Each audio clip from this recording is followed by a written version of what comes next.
বক্তব্য এবং দোয়া পরিচালনা করবেন হেফাজতে ইসলাম বাংলাদেশ টাঙ্গাইল জেলার সংগ্রামী সাধারণ সম্পাদক মুফতি আশরাফুজ্জামান কাসিমি। মুফতি আশরাফুজ্জামান কাসিমি, সাধারণ সম্পাদক হেফাজতে ইসলাম বাংলাদেশ টাঙ্গাইল জেলা।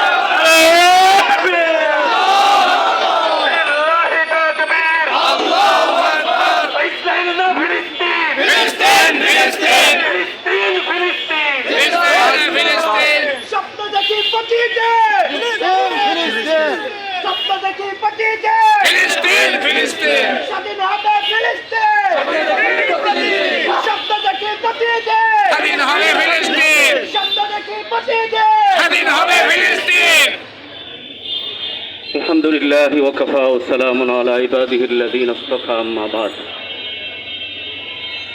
সংগ্রামী তৌহিদি জনতা, অসংখ্য অগণিত নবী রাসূলদের জন্মভূমি, অসংখ্য অগণিত নবী রাসূলদের আগমনে ধন্য পবিত্র ফিলিস্তিন আজকে রক্তাক্ত।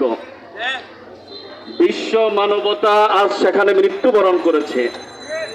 বিশ্ব বিবেক আজ প্রায় মৃতপ্রায়।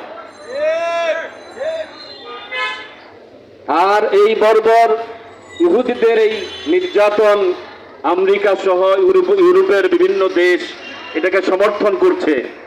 আমরা এবং আমেরিকা সহ বিভিন্ন দেশেও প্রতিবাদ হচ্ছে, ট্রাম্প প্রশাসনের বিরুদ্ধেও প্রতিবাদ হচ্ছে। আমরাও ওই সমস্ত ভাইদের সাথে একত্রতা প্রকাশ করে আমরা তীব্র নিন্দা জানাই এবং আমরা আমাদের সরকারকে বলবো, আমাদের অন্তর্বর্তী সরকারকে বলবো যে আমাদের পক্ষ থেকে যেন জাতিসংঘের কাছে আর তীব্র প্রতিবাদ জানানো হয়। আর যদি এর কোনো প্রতিকার না হয়, যেই জাতিসংঘ নির্যাতিত মানুষের কাজে আসে না, এমন জাতিসংঘ আমাদের কোনো দরকার নেই। এই জাতিসংঘ আমরা মানব না কখনো। এজন্য আজ আমাদের কিছু পরিকল্পিতভাবে আমাদেরকে এগোতে হবে।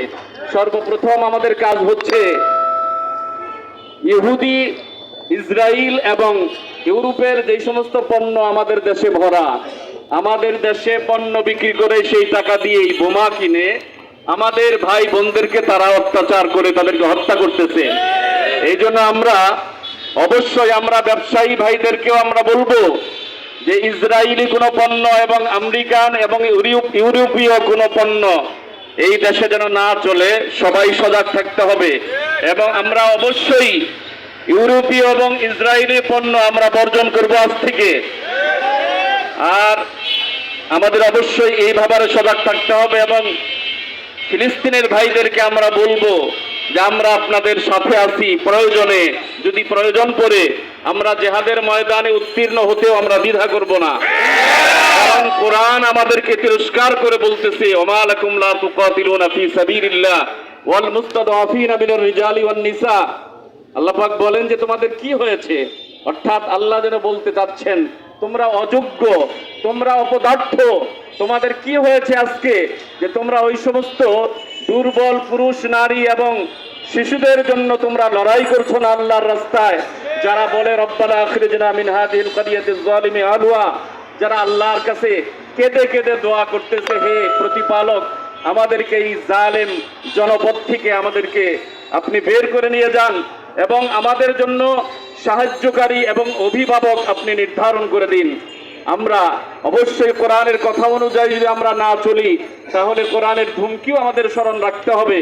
কোরআন বলছে ইল্লা তানসুরুহু ইউআযযিবুকুম আযাবান আলীমা, আল্লাহর রাস্তায় নির্যাতিত মানুষের পক্ষে যদি তোমরা বের না হও তাহলে আল্লাহ পাক বলেন ইউআযযিবুকুম আযাবান আলীমা, তোমাদেরকে কঠিন শাস্তি দেওয়া হবে এবং তোমাদের মতো অপদার্থ এই মুসলমানদেরকে হটিয়ে দিয়ে আল্লাহ পাক অন্য কোন জাতিকে ঈমানের তৌফিক দিয়ে এই নির্যাতিত মানুষের পাশে দাঁড় করাবেন।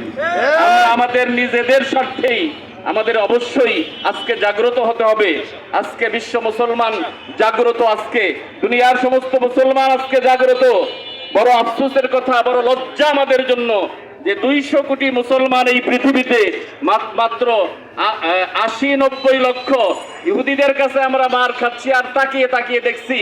আর আরব সেই সমস্ত রাষ্ট্রনায়ক আর তুরস্ক যাদের অনেক বড় বড় আমরা বলি শুনি আমরা মুসলমানের পক্ষে, আজ তারা কোথায়? আজ যেখানে শিশুদেরকে প্রতিটা মুহূর্তে হত্যা করা হচ্ছে, আন্তর্জাতিক সমস্ত আইন লঙ্ঘন করে, যুদ্ধের সমস্ত বিধান লঙ্ঘন করে যেভাবে নারী, শিশু এবং বৃদ্ধদেরকে হত্যা করা হচ্ছে, এজন্য বিশ্বের বিবেক আজকে জাগ্রত হয় না, কারণ তারা মুসলমান। অবশ্যই মুসলমানদেরকে আজকে জাগ্রত হতে হবে। আল্লাহ পাক আমাদেরকে তৌফিক দান করুন, আমিন।